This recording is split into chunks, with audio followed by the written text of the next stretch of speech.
જય માતાજી મિત્રો, હું છું આપનો લોક સાહિત્યકાર ભાનુભાઈ ડાંગર. મિત્રો, તમે મારી ચેનલમાં મારી બનાવેલી ઘણી બધી રચનાઓ સાંભળી છે.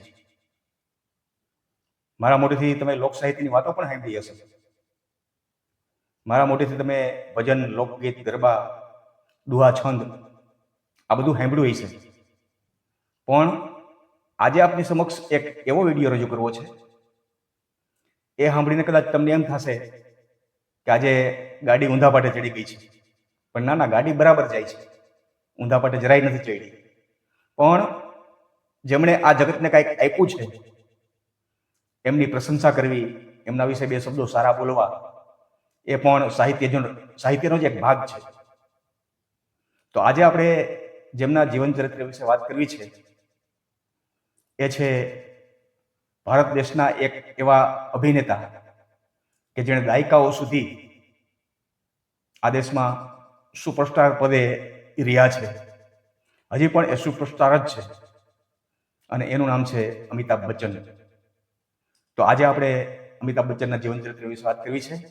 એની પહેલા જો કોઈ મારી ચેનલમાં નવા આવ્યા હોય તો મારી આ ચેનલને સબસ્ક્રાઇબ કરી લેજો અને આ વિડીયો જો પસંદ આવે તો એને લાઈક કરજો, શેર કરજો અને કોમેન્ટ કરજો. અમિતાભ બચ્ચન એટલે એક એવું વ્યક્તિત્વ કે જે જાજરમાન અને સુપર ડુપર અભિનેતા છે. આવો આપણે એના જીવન વિશે જાણીએ.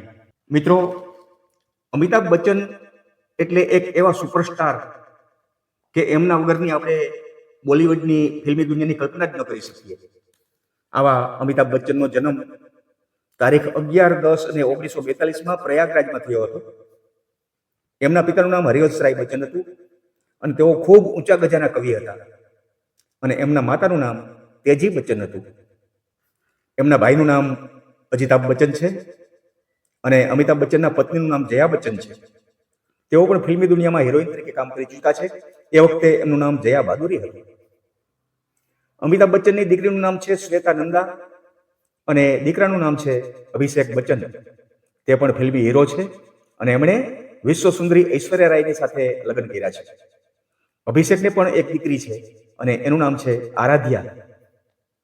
અમિતાભ બચ્ચનને એમની કારકિર્દીમાં ઘણા બધા એવોર્ડ મળ્યા છે, જેમાં 1984માં Padmashri award, 2001માં Padma Bhushan award, 2015માં Padma Vibhushan award, આ સહિત અનેક નાના મોટા એને સેંકડો ઉપર એને એવોર્ડ મળ્યા છે. અને ફિલ્મફેર પુરસ્કાર મેળવવામાં એક રેકોર્ડ છે. આટલા પુરસ્કાર કોઈને નથી મળ્યા.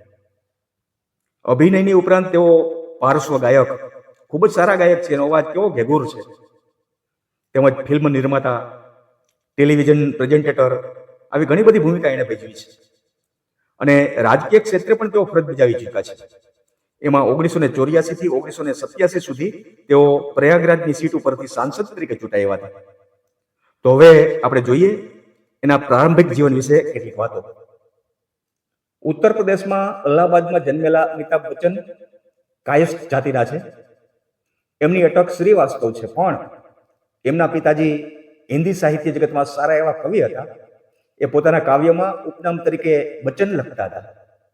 ત્યારથી તેઓ હરિવંશરાય બચ્ચન તરીકે ઓળખાય છે અને પછી તો એના આખા પરિવારે બચ્ચન અટક સ્વીકારી લીધી છે.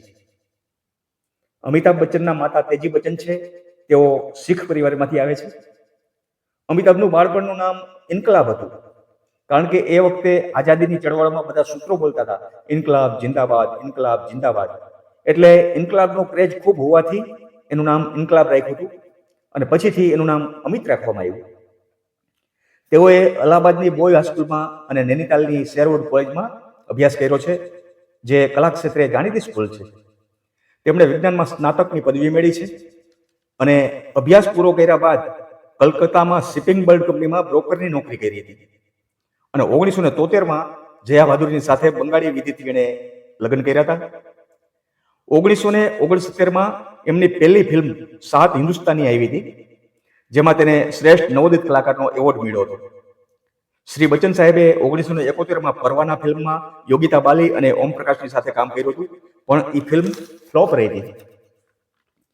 બચ્ચનની કારકિર્દી માટે 1974નું વર્ષ ખાસ સીમાચિહ્ન રૂપે સાબિત થયું છે. એમાં જંજીર ફિલ્મમાં એમણે કરેલા ઇન્સ્પેક્ટર વિજય ખન્ના તરીકે સારી એવી નામના મેળવી હતી. આ ફિલ્મે એને બોલિવૂડમાં એંગ્રી યંગ મેન તરીકે પ્રખ્યાતિ પામી હતી. અને જંજીર ઉપરાંત અભિમાન, નમક હરામ, રોટી કપડા ઓર મકાન, કુંવારા બાપ, દોસ્ત, મજબૂર, ફરાર, ચુપકે ચુપકે આવી ઘણી બધી ફિલ્મો આવી. પણ શોલે ફિલ્મમાં તો એણે એવો જોરદાર અભિનય કર્યો હતો કે ફિલ્મી જગતમાં અમિતાભ બચ્ચન થઈ ગયું અને ફિલ્મી દુનિયામાં એનું સ્થાન મજબૂત બની ગયું. ત્યારબાદ કભી કભી, ડોન, અમર અકબર એન્થોની, કસ્મે વાદે, શરાબી, અંધા કાનૂન, ત્રિશુલ, શાન, મુકદ્દર કા સિકંદર, કાલા પથ્થર, સિલસિલા, રામ બલરામ, લાવારીસ, શક્તિ, કુલી. હવે કુલીની વાત આવે ત્યારે ચોખવટ કરી દઉં કે કુલી પિક્ચરના શૂટિંગમાં એમને પુનીત ઈસારની સાથે ફાઇટિંગ કરતા કરતા હાચુકલા ઈજા થઈ હતી અને ટેબલની ધાર લાગવાથી એના આંતરડામાં ખૂબ જ ગંભીર ઈજા પહોંચી હતી અને તેઓ મૃત્યુની નજીક પહોંચી ગયા હતા. આ દરમિયાન એમના ચાહકોએ મંદિર, મસ્જિદ, ગુરુદ્વાર, ચર્ચમાં જઈ અને પ્રાર્થનાઓ કરી હતી અને ઘણા બધા ચાહકોએ તો એમને અંગદાન કરવાની પણ ઓફર કરી હતી. એમને સાજા થવાના ઘણા મહિના લાગ્યા હતા, પણ તેઓ 1 વર્ષ બાદ ફરીથી તેઓ અભિનય કરવા માટે આવી ગયા હતા. કુલી ફિલ્મના દિગ્દર્શક છે જે મનમોહન દેસાઈ, એમણે અકસ્માત પછી ફિલ્મની સ્ટોરીમાં થોડોક ફેરફાર કરી નાખ્યો. પેલા સ્ટોરી એવી હતી કે આ પિક્ચરમાં ફિલ્મી હીરો અમિતાભ બચ્ચન છેલ્લે મૃત્યુ પામે છે, પરંતુ એમણે એવું વિચાર્યું કે આ માણસ ખરેખર મૃત્યુની નજીક પહોંચી ગયો છે અને એને જો મરતા બતાવશું તો દર્શકોની શું હાલત થશે. એટલે આ ફિલ્મમાં એણે બચ્ચનને જીવતા રાખવાનો નિર્ણય કર્યો હતો. જેણે કુલી પિક્ચર જોયું હશે એને ખ્યાલ હશે કે બચ્ચનને જે ફાઇટ દ્રશ્યમાં ઈજા થઈ હતી એ દ્રશ્ય જ્યારે પડદા ઉપર આવે છે ને ત્યારે થોડી વાર માટે સ્ક્રીનને થંભાવી દેવામાં આવે છે અને ત્યાં લખેલું આવે છે કે આ દ્રશ્યનું શૂટિંગ કરતી વખતે અમિતાભ બચ્ચનને ઈજા થઈ હતી.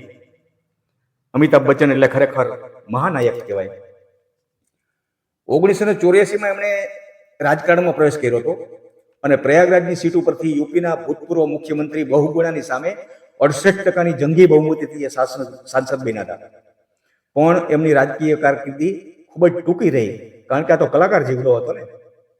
પછી એણે 1987માં રાજીનામું આપી અને ફરીથી અભિનય કરવા આવી ગયા અને શહેનશાહ, હમ, અગ્નિપથ, ખુદા ગવાહ, ઇન્સાનિયત, તેરે મેરે સપને, મૃત્યુદાતા વગેરે વગેરે ફિલ્મો કરી.